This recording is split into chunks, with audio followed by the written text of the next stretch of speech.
todos, sejam bem-vindos a mais uma aula de ciências. Eu, como vocês já sabem, sou a professora Isabela Gonçalves, uma professora negra e que também estou, esperando um bebê, tá bom?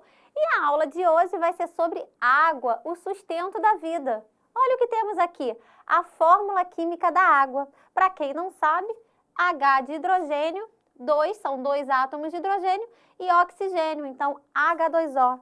Vamos falar um pouquinho sobre esse bem precioso? Vem comigo! Bom, eu trouxe hoje um globo terrestre. Se a gente observa aqui o globo terrestre, a gente consegue ver os continentes, só que a gente consegue ver o quê? Uma grande porção azul. Ali atrás eu também tenho um outro globo, do qual a parte cinza, ela também vai ser representada pela água. Então, a água vai ser exatamente essa porção maior desse planeta. Peraí, professora, mas o nosso planeta ele é Terra. Concordo com vocês. Somente depois de muitos avanços tecnológicos, a gente conseguiu observar uma imagem o quê? De fora do planeta. Então, essa imagem aqui, feita pelos satélites, né, que é o que nós temos atualmente, percebeu-se o quê? Que a gente tinha muito mais água e esse planeta, na verdade, é água. Olhem a imagem que eu trouxe para vocês. Então, a gente consegue perceber que 70% do nosso planeta, ele vai ser composto de água. E 30% ele vai ser composto de terra, na verdade. A sua porção de continentes, a sua porção de terra, ela é muito menor. Para ficar mais fácil essa comparação, imaginem uma pizza que tem 10 pedaços.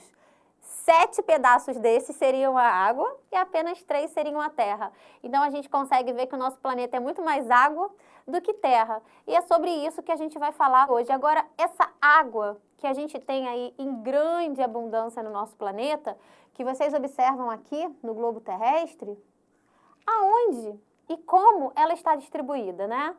Será que a gente tem ideia de como essa água ela está distribuída por esse planeta aí, que a gente está chamando de Terra, mas é um planeta água? Olhem aí. Bom, a água a gente consegue perceber que a grande quantidade está nos oceanos. Logo, se ela está nos oceanos, ela vai estar o quê? Na sua forma salgada, né? Isso não quer dizer, gente, que é impossível de ter vida. Não, muitos seres vivos dependem dessa água e a gente vai ver isso mais adiante. Porém, a água do qual a gente usa, né, a água doce, ela vai estar apenas em uma concentração de 2,5%. Então, olhando essa imagem novamente, a gente consegue perceber que a sua grande maioria, o seu grande percentual é de água salgada e apenas 2,5% de água doce. Eu trouxe para vocês uma garrafa de 1 litro de água. Então, a gente consegue, para facilitar, né, essa visualização, aqui nós temos a quantidade de água que teria dentro do planeta Terra. E aí, se eu tiro 25 ml dessa água, ele significa o quê? 25 ml, 2,5%.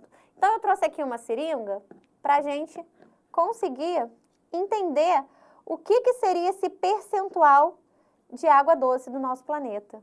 E a gente vai ter, olha, apenas isso aqui.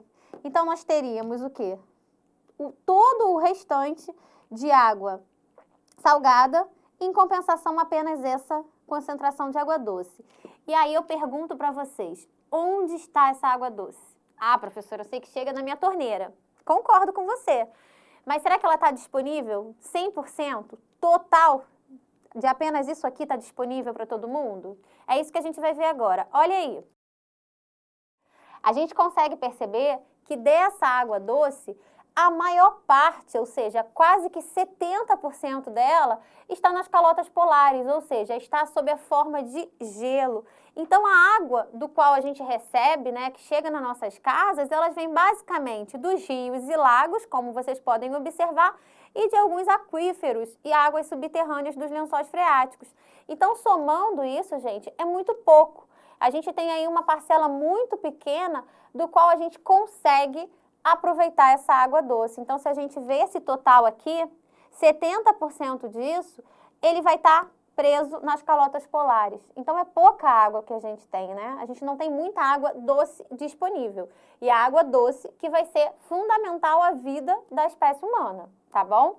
Então, agora, a gente vai ver um pouquinho de onde essa água doce está representada aqui no nosso país. Olhem aí, a gente consegue perceber nessa imagem que o Brasil ele vai possuir uma grande concentração de água doce.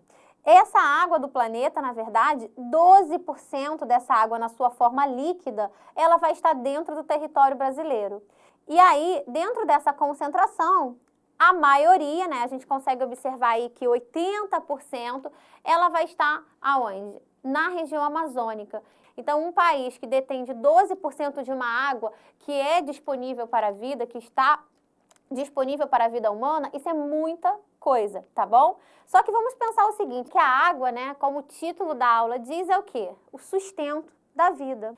Não é à toa que aí, olha, a composição dos seres vivos, né, também vai ter o quê? Em grande maioria, água. Dentro do nosso corpo, a gente tem aí um grande percentual de água. A gente tem aí, em outros seres vivos, também essa água em grande quantidade.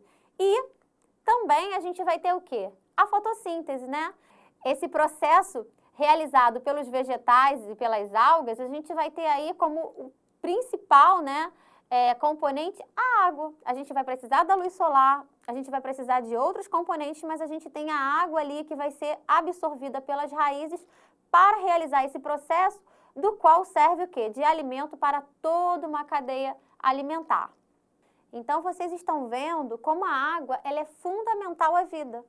Não só pela composição, mas pelos processos biológicos que todos os seres vivos realizam, a gente vai depender dessa água. E como é que essa água, pessoal, ela vai ser disponibilizada para esses seres vivos, né?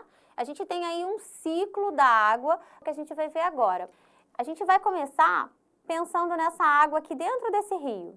Então, a gente tem aqui, olha, uma água que vai ser evaporada, vocês conseguem observar através ali da luz solar, ela vai sofrer o processo de evaporação, então essa água que estava no seu estado líquido, ela vai se tornar o quê? No seu estado gasoso, e ao chegar, né, em altitudes maiores, a gente vai ter uma diferença de temperatura, então a gente tem uma temperatura mais alta e à medida que vai subindo, essa temperatura vai o quê? Caindo. Quando essa temperatura cair, vai ser igual quando a mãe de vocês está fazendo o quê? O arroz. Você tem ali a panela do arroz, você está o arroz ali fervendo com a água sem tampa. Se você pega a tampa ainda fria e coloca naquele vapor, o que vai acontecer? Vai aparecer várias gotículas, porque aquela temperatura fria da tampa fez com que a água que estava ali em forma de vapor se condensasse e retornasse para o seu estado líquido. Então, é isso que vai acontecer. Vamos olhar para a imagem, a gente consegue perceber o quê? Que essa água ela vai ser evaporada através da luz solar e vai passar por esse estado de condensação. Lembrando que esse estado de condensação, as nuvens ali que vocês observam, ela já está no seu estado líquido, né? Teve essa diferença de temperatura e a gente já tem ali o seu estado líquido. À medida que essa nuvem ela vai se tornando mais pesada, mais densa, a gente vai acontecer o quê? A gente vai passar pelo estágio de precipitação. Então, essa água, ela vai cair na sua forma já líquida, que ela já estava ali nas nuvens. Ela vai o quê? Ser infiltrada nos solos, né? Então, a gente tem ali aquela infiltração e também ela vai cair sobre os rios e mares. E essa infiltração, ela vai permitir que os vegetais absorvam essa água e realizam um processo de transpiração, ou seja, o excesso dessa água vai ser devolvido também para a atmosfera e esse ciclo ele se inicia novamente. E aí, gostaram do ciclo da água? Que tal você aí da sua casa ou da sua escola também fazer esse ciclo acontecer? E no slide vocês vão ver o material que vocês vão precisar, anotem aí. Então, a gente tem um pote de vidro médio, um pote de vidro pequeno e o plástico filme e uma iluminação. Bom, eu tenho aqui todos os materiais, né, que eu falei para vocês. A gente tem um vidro médio, um vidro pequeno, o plástico filme e a água. A iluminação, ela pode ser tanto natural quanto artificial. O legal é ser natural, então você pode colocar a água dentro do vidro. Você vai colocar o seu vidro pequeno e você vai cobrir o seu sistema. Depois que você cobrir, você pode deixar exposto ao sol ou exposto a uma luminária. E é exatamente o que você vai ver é o quê? Tudo que a gente acabou de ver no ciclo da água. Você vai ver que essa água aqui, ela vai ser evaporada, só que aí você vai ter uma barreira, que é o plástico, então você vai ver o processo de condensação acontecer e a chuva, ou seja, a precipitação, vocês vão ver aonde? Dentro desse vidro pequeno. Após um tempo, esse vidro vai conter o quê? Gotículas de água. E depois eu quero ver as fotos, hein? Bom, agora a gente vai falar sobre os usos dessa água, né? A gente já viu que a água ela é um componente fundamental à vida. E para que nós, seres humanos, utilizamos essa água? Você aí de casa pensa em algumas coisas, como é que essa água ela é utilizada no dia a dia? A gente consegue perceber nesse gráfico que a maior parte da água, e a gente está falando aí de uma água doce, né? E quando eu falo de uma água doce, não é que contém açúcar não, tá, pessoal? É uma água que, na verdade, ela seja o quê? Favorável, ela não tem os sais que vão ter uma água salgada, numa água de oceano. Então, a gente tem aí uma água que a gente pode chamar potável, não necessariamente ela vai ser potável, mas a gente tem uma água do qual a gente vai conseguir fazer uma utilização nas nossas atividades. E a principal delas é o quê? A irrigação. E para que será essa irrigação, pessoal? Vocês têm ideia aí? Tanto a criação de animais quanto a irrigação, eles vão consumir muita água. A gente tem aí o quê? A monocultura. A gente tem aí a presença da agricultura muito forte como principal setor de uso de água. Então, voltem aí para esse gráfico, vocês vão ver a quantidade de água que a agricultura usa. E logo a gente tem o que aí? A criação de animais, a gente tem as indústrias e a gente tem o uso doméstico. Então, a gente consegue perceber que esse uso doméstico, ele não é nem chega perto da quantidade que a agricultura gasta.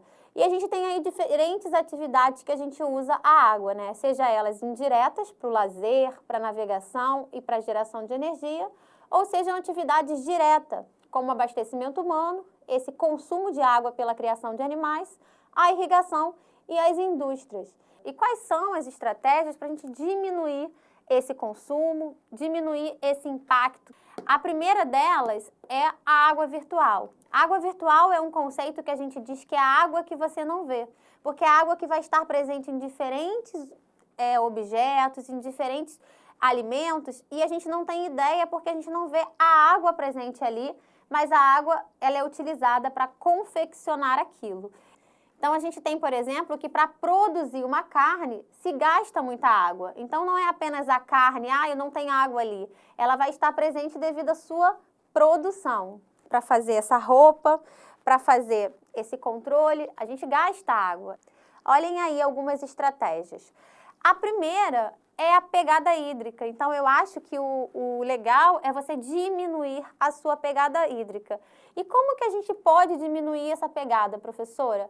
A partir do momento que eu sei que o meu celular, o consumo de carne, ele vai gastar muita água, então o que eu tenho que fazer? Eu tenho que reduzir essa pegada hídrica não consumindo esses alimentos, por exemplo, ou reduzindo esse consumo, tá? Não basta apenas eu fechar a torneira. É claro que é importante eu fechar a torneira, eu economizar ali na hora do banho, mas atividades que usem essa água em sua produção, elas são muito mais eficazes para diminuir o consumo do que propriamente é só fechar a torneira. Vocês conseguem entender? E para a gente finalizar, olhem aí outras estratégias. Além da redução, a gente tem que ter aí uma boa fiscalização para não ter um desperdício. E a gente tem aí diferentes estratégias também no nosso dia a dia, como não lavar a calçada com a mangueira, e sim com uma água de reuso, como a água da máquina. Mas lembrem-se sempre que a sua pegada hídrica vai ser a mais importante. Então, a gente evitar essa questão da água virtual, ela é muito importante. E para finalizar essa aula, não posso deixar de beber a minha água, porque eu já estou com a minha boca seca e os médicos recomendam pelo menos 2 litros de água por dia. Eu vou ficando por aqui, até a próxima. Tchau, tchau!